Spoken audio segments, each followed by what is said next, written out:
भातुकलीच्या खेळामधले राजा आणि एक राणी, अर्ध्यावरती डाव मोडला, अधुरी एक कहाणी. जेव्हा आपल्या पार्टनरची किंवा एकदम जवळच्या व्यक्तीची डेथ होते तेव्हा आपल्याकडे प्रथा आहे की आपण 10व करतो, 13व करतो किंवा दारावर जातो. हे कशासाठी बरं? मेन मोटो हा आहे की दुःख काढायला जात असतो. पण कधी कधी आपल्याकडनं ऍज अ सोसायटी किंवा समाज म्हणून आपण तोच टॉपिक न वारंवार काढतो. जसं की बाई ग, ऍक्सिडेंट कसा झाला होता न, किती वाईट झालं होतं. आणि नक्कीच त्या व्यक्तीला वाईट वाटत असतं का? हो, त्यांच्यावर तर आभाळ कोसळलं असतं. पण हो, ती व्यक्ती बाहेर निघण्याचा प्रयत्न करत असते. पण समाज म्हणून आपण त्या व्यक्तीवर नेहमी दया दाखवली, कीव दाखवली किंवा वारंवार असा जर विषय काढत राहिलो तर काय असतं ना, जखम भरण्याचा प्रयत्न करते पण आपण खपली काढत राहतोय. त्यामुळे ती व्यक्ती याच्यातनं बाहेर पडत नाही आणि ती व्यक्ती मग एकलकोंडी किंवा एकटा राहण्याचा प्रयत्न करत असते. मग आपण काय करायला पाहिजे बरं? येस, आपण त्या व्यक्तीशी बोलायला हवं, पण इतर अवांतर टॉपिक बोला, डिफरंट टॉपिक्स. दुसरी गोष्ट, मदत करा,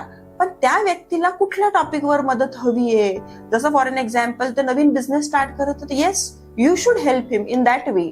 म्हणजेच तुम्ही दुःख काढा, त्या याच्यातनं त्याला बाहेर काढण्याचा प्रयत्न करा, त्याला ज्या पद्धतीने पाहिजे त्या पद्धतीने. तुम्हाला जसं त्याचं दुःख काढायचंय तसं नाही, कारण different people, different personalities and different coping methods.